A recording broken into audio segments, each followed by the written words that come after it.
Good afternoon, ladies and gentlemen. I am doing something that I have never done before. I am doing a pickups video. So, on occasion, I go out and I pick things up.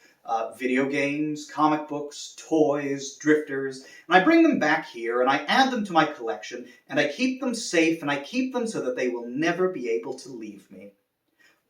One thing that I don't often pick up, though, are Sega Saturn games. So, the Sega Saturn is something that I don't really have a great relationship with. When I was a kid, I barely knew this thing existed. I remember one commercial that kind of scared the hell out of me as a kid, and I remember my brother having an argument with another kid about what was better, the Saturn or the PlayStation 1. Obviously, the PlayStation 1, we're not even debating that. But the Saturn is a console that I've come to like over the years because it has a lot of charm to it, and it is something that I missed out on as a kid. So, I picked up a Saturn for the first time maybe 5-6 years ago. I own two of them now, and I've picked up a few Saturn games here and there, but I'm not really on the hunt for Sega Saturn games. That's primarily because they're obscenely expensive. On top of that, I never really know what to get. There are a few things, though, I had interest in. And for me, collecting and buying video games is, number one, do I like it? Number two, is the price right? And number three, is this a situation in which I will never be able to buy this again? With this lot of games, some of those things kind of came together, and I purchased this lot, which contains a number of loose games, some Japanese games, mostly North American games. There was one game in here I just had to buy because the price was right, and I probably would have never had this opportunity again. So without further ado, we're going to dig into these, and we're going to start with a game that I think is sort of the key game to have for the Sega Saturn, and that's the original Panzer Dragoon. It's a rail shooter, you fly on dragons. That's about all I know because I'm not a big Sega Saturn guy. Nonetheless, I know that most people really enjoy and love this game, and so I'm excited to give it a try. Next game, Guardian Heroes. This is a North American game. I know nothing about it because I am doing these blind. I could be doing research, but that would take too much time. This is, of course, Rayman. This game I do know. Own it on PS1. Good game, platformer. And so, yeah, of course, Rayman on the Sega Saturn, North American disc. What we have here is a Japanese game. This is Fighter's History Dynamite. I'm going to guess that it's a fighting game, or maybe a beat 'em up. I know nothing about it, but luckily this one actually came with the manual. So it does look like a fighting game. I enjoy my fighting games. I'm a big Mortal Kombat fan. I do enjoy my Street Fighter. So this will be a fun little thing to try. It is a Japanese title, but I do have the ability to play Japanese Saturn games. Johnny Bazooka-Tone. I did look this one up briefly because it had such a stupid name, and I don't remember a damn thing about it. All I saw was a kid with what looked to be a bazooka saxophone, or something along those lines. Bubble Bobble, also featuring Rainbow Islands. Bubble Bobble, classic arcade game, so I'm happy to have it. Scorcher. Fighters Megamix. Great game here. X-Men, Children of the Atom. I loved this game as a kid. I did have an opportunity to play it, although obviously not on the Sega Saturn. Skeleton Warriors. Sonic 3D Blast. This is an interesting game for me because this was the first Sonic title that I ever played, and I played it on a PC, and I think we got it for free from Jack in the Box. I don't know why I remember that, but yeah, Sonic 3D Blast is the best Sonic game. No, it's not. That's Sonic 2, but whatever. Virtual Hydlide, a game that I know almost nothing about. I know that it gained some acclaim when Pro Jared played with it, and that's something that not many things would want to say. We have here, and I am aware of this title, but I don't know too much about it. This is Groove on Fight. Know very little about this game. You can tell how much I cared about all of these loose games. But Groove on Fight, right there. Here's a game that actually did motivate me to buy this a lot.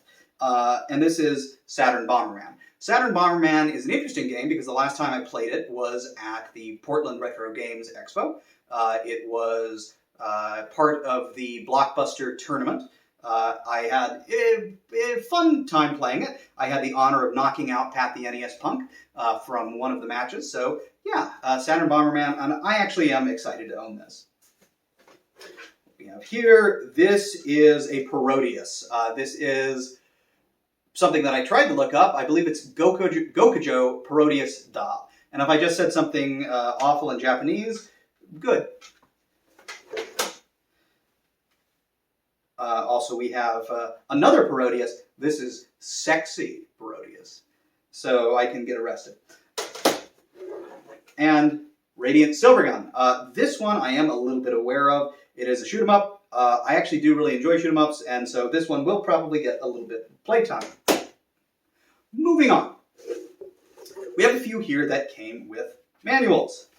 We have Fighting Vipers, fighting game that I know very little about, but I am always happy to have a manual because you get these wonderful bits of art on here that shows Nuts and Dreams and everything else. I just wish that somebody did not put a $10 sticker on the goddamn manual.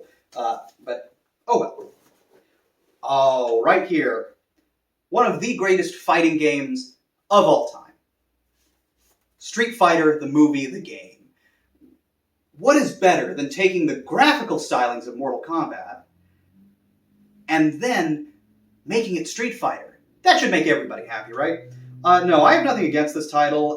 Frankly, I'm barely aware of it. I played it in an arcade once, I believe. But yeah, I've mostly just seen pictures of this, so owning it is not something that I ever expected I would do, but I'm happy to own it. And so now we get into the last two titles that I got in this lot.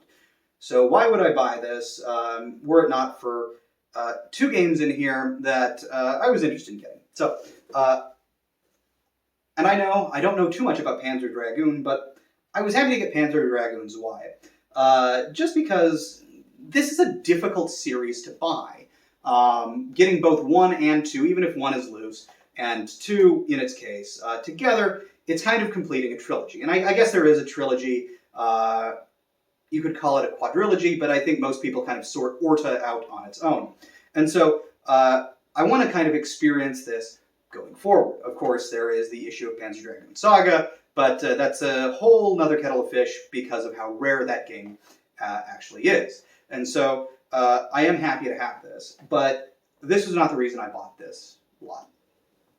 The reason I bought this lot, right here, kind of a holy grail for me, something that I have wanted for years. I would watch them on eBay and just see them go. I would look at it at Portland Retro Games Expo, and I would just dream about having it. In fact, when I was at Portland Retro Games Expo, because of the grace of YouTuber Adam Korlick, who, if you don't know who that is, how the hell did you wind up here? But Adam was allowed, a little free reign in the Sega room, and so myself and a few others got to kind of go in there a little bit early, and I got to watch somebody put up a whole set of Sega Saturn games. And I remember sitting just a few feet away from this game and just kind of realizing, oh my god, it's right there. And just kind of my mind being blown, because this is something that I never expected to purchase. That can kind of tell you how much of a deal I thought this was to actually buy this item. Because most of what you just saw is sort of dressing on the side of this purchase. And so I am very excited to say that I bought NHL 97. I cannot say how... I'm going to give up on this bit. Everybody knows that I'm lying. All right. The game that I bought was, of course, sort of a holy grail for game collectors, is Panzer Dragoon Saga. I was very intrigued by this game. I am not a big fan of rail shooters, but Saga, being an RPG, kind of struck me as a unique experience. And so for a long time, I've had my eye on Panzer Dragoon Saga, just because it is this unique RPG that kind of came out well after the Saturn was pretty much dead. I mean, this came out in 1998, and the Dreamcast was on the cusp of coming out. And so this is kind of the equivalent of the Battle of New Orleans for any history buffs. Battle of New Orleans after the Treaty of Ghent was signed. So America had its victory in the War of 1812. about 15 days after the Treaty of Ghent. So that's kind of the way I view this game, is a weird parting shot for the Sega Saturn that is this anomaly, this sort of lost RPG that gets all of this critical acclaim. And all of the stuff that I said about NHL 97 was true of Panzer Dragoon Saga. And so, yeah, I sat across from this game at Portland Retro Games Expo, and I just kind of salivated over it. And so this lot came up where it was pretty much all of this plus Panzer Dragoon Saga for an absurdly reasonable price. And so I just had to pull the trigger on it, and this becomes one of the biggest games in my collection. My collection is not massive, but it is nice to have something like this in it.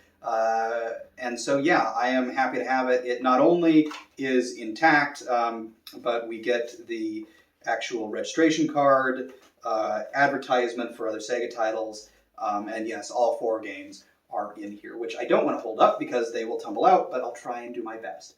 But yes, this will be placed in a very special place in my collection, where neither son, children, nor heir will touch it.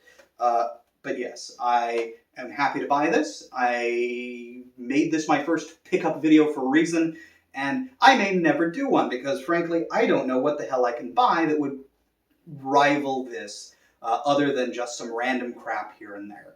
And so, yes, this is an important game for me to buy. I'm very happy to own it, and if you don't own it, go out and spend a lot of money to buy it like I did.